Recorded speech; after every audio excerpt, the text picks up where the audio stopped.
Welcome back to another classic Game Room interview, today with Jamie Cheng, founder of Clay Entertainment and producer of Shank 2. Now, what can you tell me about Shank 2? Because the first game was wildly popular. Yeah, I mean, it was fantastic. And, you know, in our opinion, Shank was this really great idea that was still really raw as well. And we made Shank 2 because we thought, hey, you know what, we can take that and make it so much better. And in our opinion, it totally is. For me, I can't go back. You know, I'm actually slightly embarrassed about Shank 1. Well, that's like looking back at any project. You obviously want to improve. And how did you improve on Shank 1 with Shank 2? You know, most people, when they ask me this, they're like, hey, you know, give me the features. What are the features that you put into Shank 2? I'm like, you know, it's really not about that. Yeah, we have features for sure, but it's really about making sure that base core mechanic is really good, the fighting mechanic, basically. And we really took that apart and tried to nail it. We gave it way more precise controls, bringing it down to the frame by frame. And we just kept on testing with people and seeing what was wrong with Shank 1 and seeing, hey, what can we do better? What can we do better? And so it's just a lot more nuance and a lot more finesse in the combat in Shank 2, and that's what we're seeing there. And for those who may not be familiar with the first one, it's a side-scrolling, comic book-style action beat-em-up with really over-the-top visuals and like blood flying all over the place. It's a really outrageous game. I think that I should get you to advertise a game because you said it better than I ever would. Well, you got to emphasize the stuff flying all over the place while flailing your arms. Exactly, like this. What's the storyline this time around in Shank 2?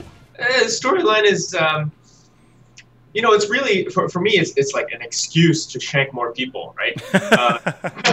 That's what it is. I mean, it's there. It's about, you know, Shank's had his revenge and he's going home.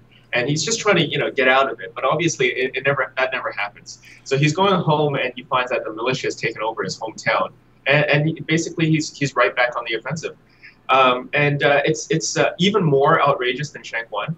The story is you know, in Shank 1 it was really about it was dark. It was about revenge. And Shank 2 is just, you know, we're embracing that campiness, and we just had a ton of fun with it. But it's just called Shank 2. You don't have a subtitle, do you? The Shank Your Years, but no, it's not. See, I'm a big advocate of subtitles, like, you know, Shank 2. I always like Breakin' 2 had the best subtitle of all time. Breakin' 2 Electric Boogaloo. You know, based in the storyline of that game was the storyline of that movie. I'm sorry, they should make a game out of Breakin' 2. The storyline of that movie was just an excuse for more breakdancing. So this is an excuse for more shanking. So perhaps Shanking Boogaloo would be a good subtitle, or maybe the return of, or the Shank Strikes Back.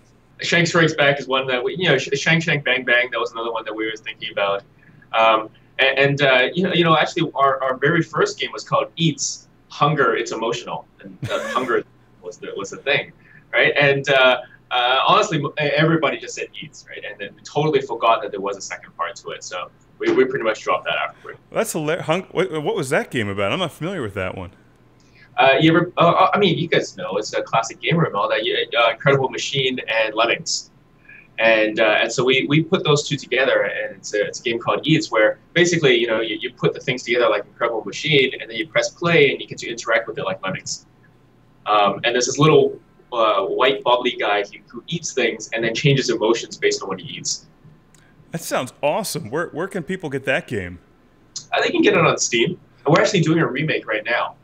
We're doing a totally reimagining of it, and it looks beautiful. I'm really excited about that one. Actually. I want to find out. I'm actually a big fan of both of those games that you mentioned.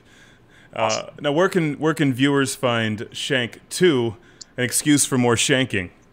They can find it. It's out today, actually. So I'm here right now, and I'm thinking, okay, what's on fire behind me? It's out on Steam, on Origin, on Xbox tomorrow, and on PlayStation.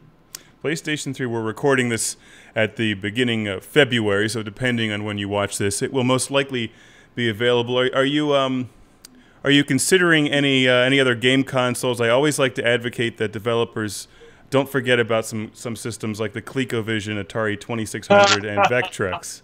Why does everybody always laugh at me when I bring this up? Those are still supported.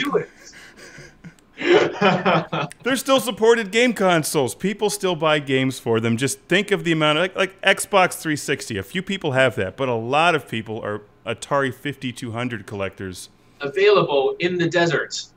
Yeah, well, you can. Yeah, well, you know, it's just an idea, something to consider. And of course, I have to ask this. I'm sure everybody's going to wonder what is your dog's name? Oh, my dog's name is Haley. I guess she's on camera. Hi, Haley. Hi, Haley. Is Haley a fan of the original Shank, or does she prefer Shank 2?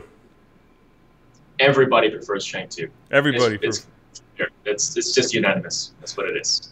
All right. Now, I understand that it's more than just side-scrolling, beat-em-up, and brawling in a storyline. You also have a survival mode, and there's a multiplayer aspect in Shank 2. Is that right? Yep.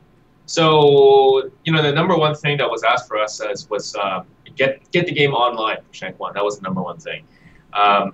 And we wanted to create a different experience. So, you know, we're an indie developer, and we want to try new things, and we just didn't want to do the same thing over again. And that's why we created survival mode. And it's, in my opinion, it's where the strategy comes in. There's so many options in there. There's so many things you have to think about. And if you're not thinking about, you know, where your partner's at, what things you're buying, what weapons you're using, you're going to die in there. And that to me is really interesting because it really changes up the game.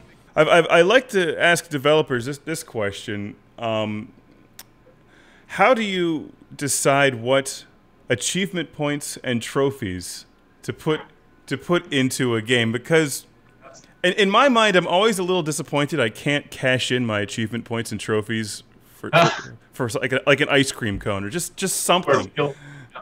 So the console doesn't print out little tickets for you. Yeah, I think that would be like skee ball. Be awesome. So I enjoy the humor that comes along with achievement points and trophies. How do you guys actually decide what players should do, and then how do you name them? How do you name them is hilarious. Well, we actually mostly try to leave it to pretty late. We put them in first just to see how it goes. And late in the game, you know, late in development, we map it out. I actually mapped it out in a spreadsheet and then pivot tabled the whole thing and tried to figure out, you know, the pacing of it so that people are unlocking stuff all the way through and feeling like there's always something and there's something for different kinds of players. So I guess that's the long way to put it. And then we attach, I tried to actually attach more than just achievement to it. So we attach like, we have 16 outfits that you can unlock. I guess 14 because 2 are unlocked by default for the multiplayer. And so we attach that to the achievements as well. I like the, I always get a good kick out of laughing at them when they're references to movie titles. Can I ask how big the development team on Shank 2 is? Bigger than Shank 1, for sure. We ramped up. So at some time, you know, I guess the average would have been about 15 people or so. Okay. Yeah. And late in the game, we ramped up with contractors to get all the content done. And when you're producing a game like this, initially, do you decide, look, I want it to be more outrageous, I want it to be more violent, I want it to be bigger, and do you lay out your objectives first, or do you like to actually go over all of the feedback from customers beforehand? Shank 2 was about reviewing the customers first, that was for sure. It was, we took a look at all the reviews, all the feedback, and we just compiled them into this massive thing and kept distilling it down to, hey, you know, what is it that people are actually concerned about? What are their actual issues? Not, hey, let's take their suggestions and ram them in. That wasn't it, right? It was really about taking a look at what it was that people had issues about, and then mixing in our own. You know, for a sequel, it's one of those things. You know, you want to make it better, but you also want to make it. You want to surprise people with how you made it better, right? And so you got to put your own flavor into it. And so that was what came in next. It was like, okay, so what do we want to change about this? How do we want to do it in a way where people wouldn't expect that?